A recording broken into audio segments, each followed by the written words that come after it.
À la rencontre avec l'autre, à un moment donné, tu as ce sentiment que tu peux nommer par une forte connexion, une alchimie, une vibration forte. C'est quelque chose que nombreuses femmes que j'accompagne me retournent quand elles sont dans une rencontre, dans une relation. Et justement, c'est à la fois la force, à la fois la faiblesse que de vivre ce cocktail hormonal où tous ces neurotransmetteurs explosent comme ça au niveau chimique qu'on nomme l'amour, ce sentiment ultra fort qui, quand on n'est pas ensemble, donne envie d'être ensemble et quand on est ensemble, donne envie d'être encore plus ensemble.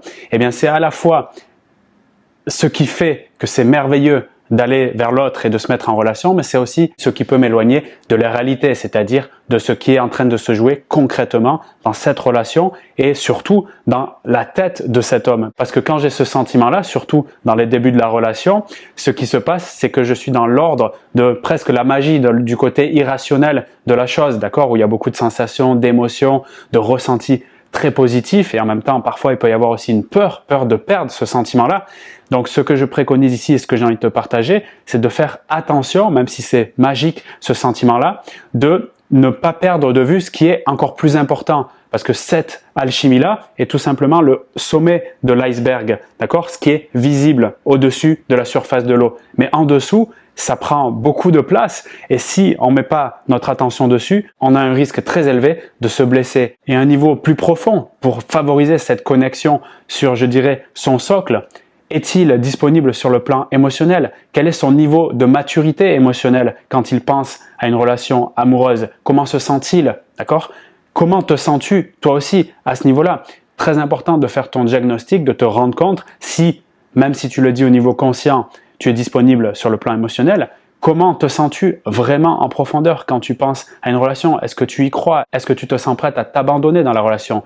On l'oublie souvent, mais dans le mot abandonner, il y a la notion de don, le don de soi. Est-ce que je suis prête à me donner à cette nouvelle entité qu'on nomme la relation? Ce sont des questions qui sont ultra importantes et qui permettent de un peu plus rationaliser la situation, c'est-à-dire de regarder de manière un peu plus objective qu'est-ce qu'il est en train de se jouer et surtout, est-ce que j'ai envie d'avancer encore dans cette relation? Parce que si je me base uniquement sur cette alchimie, donc ce cocktail de neurotransmetteurs qu'on nomme l'amour, qui est absolument irrationnel même s'il est merveilleux, j'oublie totalement une partie extrêmement importante, celle qui est sous la surface de la mer, qui elle, en l'évaluant un peu plus concrètement, me permettent de prendre les décisions qui sont les meilleures pour moi et au fond les meilleures pour nous. Si tu veux que je t'aide à avoir plus de clarté sur ta situation et aussi à décrypter les comportements de ton homme pour que tu puisses avoir une communication plus élaborée et surtout plus efficace pour être plus heureuse en amour, réserve un appel découverte, c'est le premier lien qui s'affiche dans la description de cette vidéo. Ça te permettra de me présenter ta situation en détail et de donner mon avis si je peux t'accompagner et de quelle façon. Je te dis à très vite pour une nouvelle vidéo ou pour cet appel découverte si tu veux t'investir sur toi et accélérer tes résultats dans ta vie amoureuse. Je te souhaite une très belle journée, une très belle soirée. Salut!